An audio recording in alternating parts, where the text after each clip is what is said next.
Hello people and welcome to Ikari Videos, the manliest gaming channel on YouTube. You know, it's cool how nobody noticed that I said welcome to episode 7 instead of 6 in the beginning of the previous episode.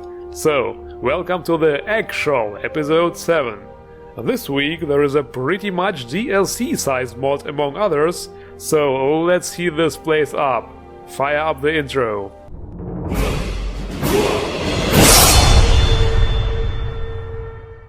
So, for starters, let's check out an ENB. It's an a bit older one, but the author asked me to take a look at it, and it does look interesting indeed.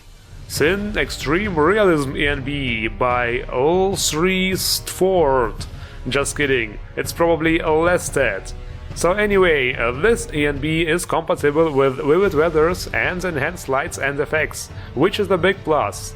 And this is what it looks like compared to Rudy ENB.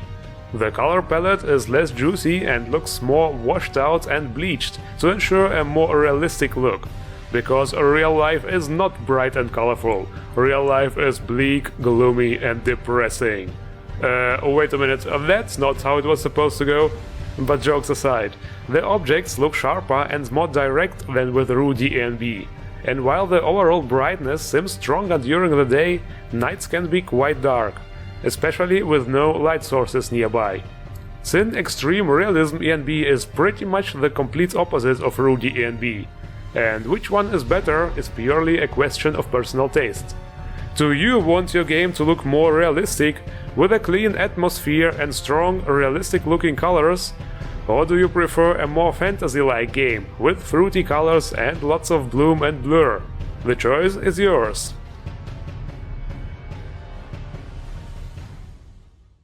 Next, we have a big landscape overhaul. It was released in parts back then for Old Rim, and now you can get the whole package with one mod here in New Rim. Vivid Landscapes, all in one, by Hein84.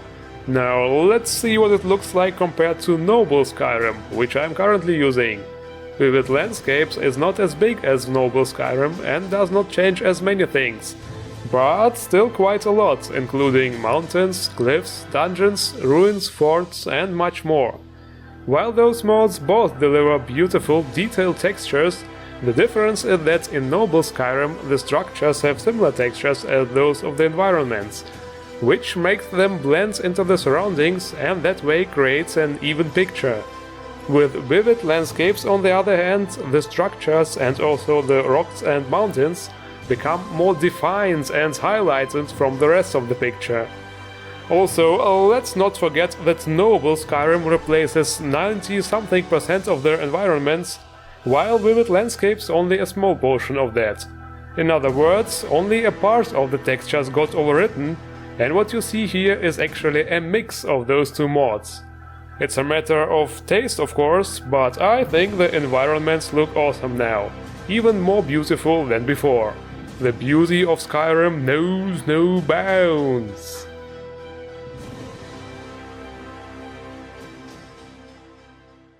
Next mod is something that might be quite useful on your adventures, fellow travelers. I'm talking about a map, the good old world map.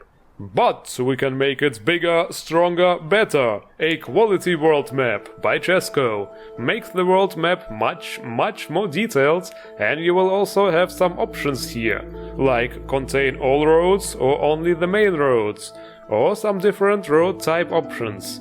It's quite convenient actually seeing the roads on the world map and will make traveling easier, especially if you are on an immersive no fast travel playthrough. And if you should say, no, we don't want a magical living map, not realistic, not immersive, despite being in a world where magic and all kinds of other shit exists, well, then you can go old school and get this old-fashioned paper map.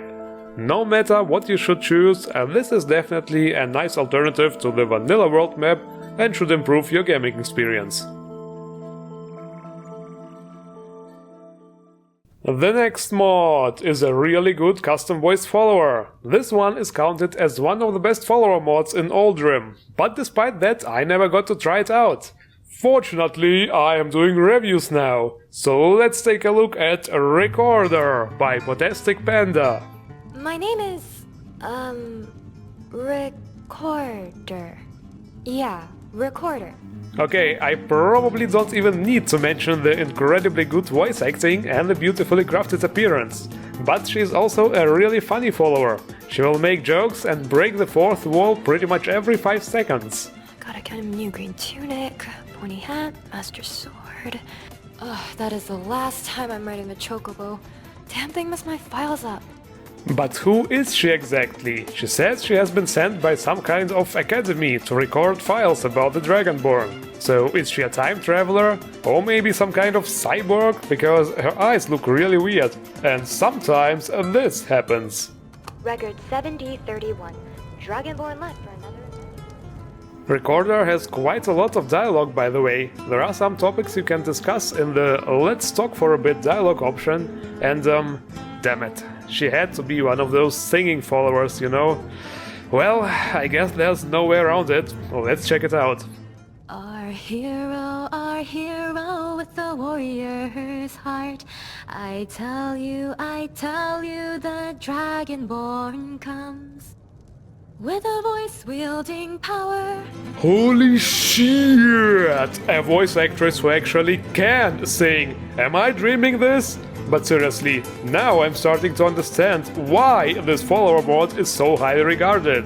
In addition to all that, she also has a personal quest, which is supposed to be the first one in a quest line. In other words, definitely something to look forward to. So all in all, an absolutely awesome follower mod, and something you just have to experience. Okay, ladies and gentlemen, I know we just had an epic follower mod, but here comes another follower mod which might be even better. This one is better looking, more immersive, and many other things. Welcome, Herald of the Pack Goat by Nman368. Okay, fine, I was just pulling your leg. I mean, Herald is a follower, but also a goat. Well, one thing was true, Herald's voice acting is indeed better than that of Recorder. Okay, I'll stop with the jokes now, before POTASTICPANDA sends assassins after me. Of course, there is no voice acting on the goat, but he has some other qualities. To obtain Herald, you have to purchase him in Dawnstar first, for 350 by the way, then he will follow you. So, what can he do? He will obviously carry your burdens, and he will not bitch about it. Right, Lydia? He is also quite a badass. Despite being a goat, he will engage any enemy and fight at your side. I think the idea of a pack goat is pretty cool, and yeah, it is kinda immersive. So I'm pretty sure lots of people will think the same way and add this little guy to their party. I'm finally getting to review another weapon mod. You know how the Skyforge weapons are supposed to be extremely badass. Yorland Greymane's got that honor. Man Steel is legendary. But when you get to this guy and get your hands on one of those, bleh, they look exactly the same as normal steel weapons. Lame! It's time to do something about it with Skyforge Weapons by Driogan. And boom! Now that's more like it. This is how the Skyforge weapons are supposed to look. Glorious Nordic steel. Massive, heavy and strong. Yeah, I was not in the mood for another "that's what she said" joke this time. To mainstream, you know. But seriously, those models look glorious. Especially the greatsword with its scabbard. I'm totally falling for it. This is truly a worthy weapon for the hero of Skyrim.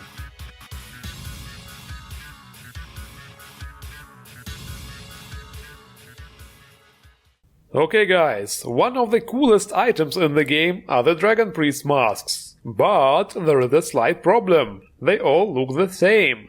So we are going to make them look cooler with Apophysis Dragon Priest masks by CARNAGE 2K4. And holy shit, are those some incredibly detailed textures. And just look at the designs. This, ladies and gentlemen, is a work of art and nothing else. Every mask looks unique now. And also, you know what? This absolutely reminds me of Slipknot. I wonder if the Dragon Priests will found a band now and rock Skyrim with some heavy stuff. And you would have to face them in a metal contest, like Jack Black. Now, would that not be cool? I wonder if somebody gets what I'm talking about. But seriously, those masks look awesome. Some of them even feature glowing textures, which strengthens the effect further. Imagine fighting such a Dragon Priest in a dark dungeon. Pure epicness.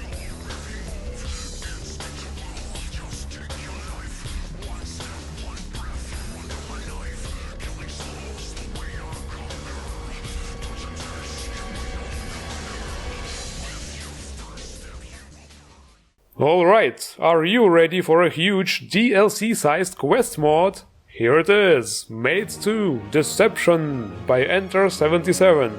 This is actually a sequel to Maids I Euphoria, which took place in Oblivion. This second installment has been developed since 2012 and is now finally complete. Just to give you an idea of how big this mod actually is, the downloads file is 2 GB big. So it's pretty much a legitimate DLC, featuring 116 voice characters and around 13,000 lines of dialogue. To start the quest line, you will have to visit a new underground town called Jonestead. An underground town, safe and far away from the troubles on the outside. And without wasting any time, we're heading straight to the mayor's house to see what he has for us. Let's just start over. I'm Marcus Pender, founder of this town. If you're looking for work, then I have the perfect task for you. And the job he gives us is more or less being a bodyguard, aka babysitter, for his daughter Kasia, who we will have to drag around from now on. On the way, we notice lots of nicely voice-acted NPCs with lots of dialogue lines. We witness long conversations between NPCs, and at some point the game also informs us of an invisible friendship points feature for Kasia, which will be influenced by our dialogue choices, similar to Dragon Age. Thank you for making me feel better. And before long, the bad guys will make their move, and the story finally unfolds. Okay, there was so much blah blah, I guess they were serious about those 13,000 of dialogue lines, so I will try to make this as brief as possible. During the Oblivion crisis, there was a really evil guy called Descent. who was doing lots of evil things. At least until he was killed by the champion, Yes, the player character from Oblivion. the hero of Kvatch, the champion of Cyrodiil. But there was an evil organization called Project Purity who were pulling the strings from the shadows. They were killing this guy's family for generations and are now here again for more. Which means you have to protect his daughter, which means more babysitting. Seriously, you have to do things like cooking for her or provide furs for the bed. It's almost like a dating simulator at some point. But do not worry, there is also action. Obviously, at some point you get to fight the evil guys and be a hero. I didn't play very far, but from what I've seen, this quest mod is really good indeed. There is a lot of content, including some branching depending on your choice. I think I should definitely put this one on my Let's Play list for the future, which I hopefully will get to do sometime. And that's all for this week. You can find the links to all mods featured in the description below as usual. Don't forget to endorse the modders if you're going to use any of them. And if you enjoyed my video, hit the like button and subscribe for more action every week. I thank you all for watching and see you around.